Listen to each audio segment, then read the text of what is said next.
It's the Digital Board Gamer here. Today I'm going to teach you how to play Great Western Trail El Paso. Currently, the only way to play the game is on BGA, Board Game Arena, in beta.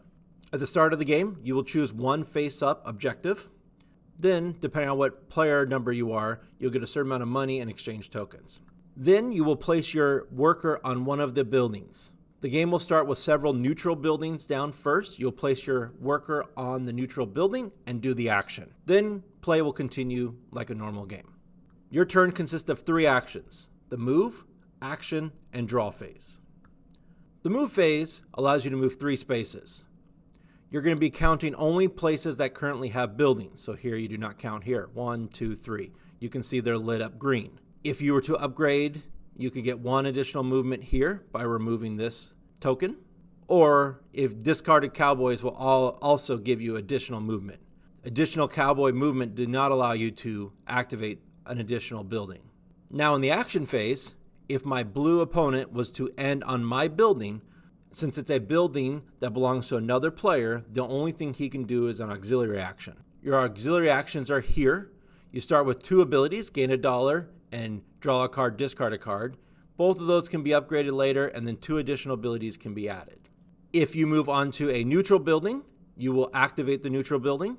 You carry out either action in any order, and you can always forfeit actions if you don't want to do them. If you land on your own building, of course, you activate it the same way. If for some reason you don't want to do these building actions, or you can't, say I could not afford to build a building or discard a green cow, I could then just take an auxiliary action. Once you have taken your action, you go to the draw phase. Your default hand is 4. It can be upgraded to 5, but you draw back up to your hand limit. One important action is any workers drawn from this step go to your worker area here and do not count against your hand size. With buildings, this line here separates the 2 actions you will do. Some buildings give you 3 actions. This white line means you choose one of these 2 actions and do. First action is discarding money for cattle. So here, $2, you would get a 4 cattle. Gain $5. Another action is gain certificates. The certificates are tracked here and you move down. You cannot go past 4. This action here is gaining 2 exchange tokens. Here's how you buy workers. First, you could discard a white cattle to get $2, but you then would pay $5 to gain a worker. And then you can do that again, but you have to pay $8 and it cannot be the same worker. Workers are here. Notice when you gain a wild worker, you have to pay $4 additional dollars. When you gain workers, they do not go in your hand, do not go in your discard, they go down in the play area. Workers do give you bonuses when discarded. Like I said before, if you discard the cowboy, you move 1 additional space. The conductor gives you $1, the wild one gives you $2, and the builder, you have to pay $2 to get a certificate. Careful, the wild worker does count as other workers, but its discard ability is only $2. It cannot match any of the other. This action here allows you to gain cattle. If you click on this question mark, it'll actually show you what you have to do to gain certain cattle. So here, not only do you have to pay $2, but you have to discard 1 cowboy, and then 2 cowboys, $4, and so on. This action here allows you to use the train. The train does cost conductors and money to use each action. You're going to choose 1 train card. You're going to discard the required number of engineers, or you can use wild workers, and then pay the money. Then you carry out all actions on that card. You only get to use 1 train card per action. Many of the train cards will allow you to gain bonus tiles. Bonus tiles are here. This tile here will let you take either an objective or a bonus tile. Bonus tiles give you an effect in some points. Another action you could do is building buildings. So buildings are here.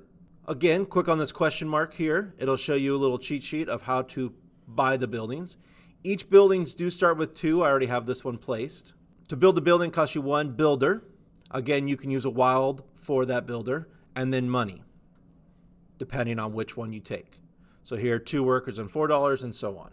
Now, you do have the ability to upgrade buildings. So I currently have a building of 1 here. If I wanted to upgrade it to the 2, I would pay the difference of the 2 cards. So since I'm going from 1 to 2, I will discard 1 worker is the difference and $2. And of course, you can go from building 1 to any of these buildings as long as you can afford it. And remember, you can always, instead of paying for a builder, use a wild card. Certain buildings do allow you to move as the last action. When using this action, you do get to activate new buildings. So if I had this building down instead of this building, I would move 3 and I could get to here and I could activate this building. You do not get to replenish your hand though.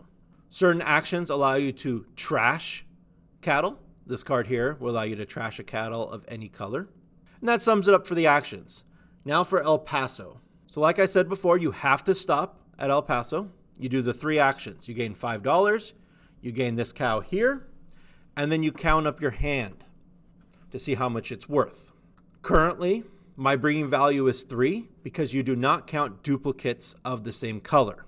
While going in the circle, you want to try to discard cows of the same color to make your hand stronger.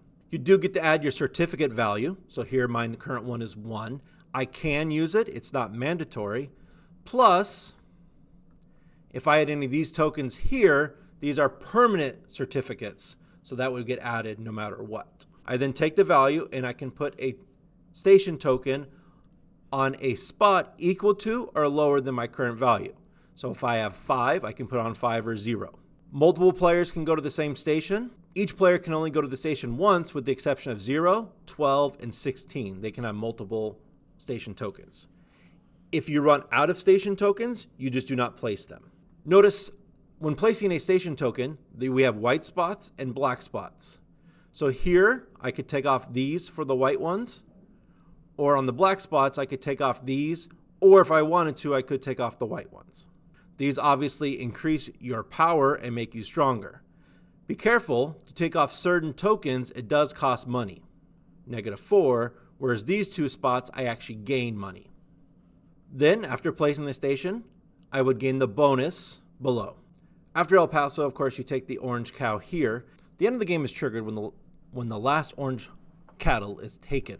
Then, the game continues until the next player reaches El Paso.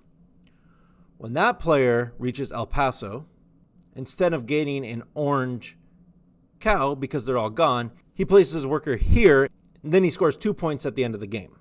Then each other player has one final turn. Players can move to El Paso, but they do not gain an orange cow, and they do not get to place their worker on this space. Then we move to final scoring. All right, there are 7 different categories for scoring. First, for every $5 you have, you get a point. Buildings top right indicate how many points they're worth. You then score points equal to the highlighted trading spaces that you have tokens at. So this blue player would score 11. You then look through all your cards and you take your points for your workers. You then score your points for your cattle. If you have the player on that orange space for the cow, you score 2 points. Then if you have any victory points on bonus tiles, you gain that. Then finally you check your objective tiles. Each item in the game only can count towards 1 objective tile. So here the player only has 1 blue cow. It can only satisfy 1 of these 2 tokens. Tokens that are not complete or partially complete score nothing. Then the highest player wins. If there's a tie, the player with the most money wins. If there's a tie after that, it's a shared victory. And I've been the Digital Board Gamer. Have fun and good luck.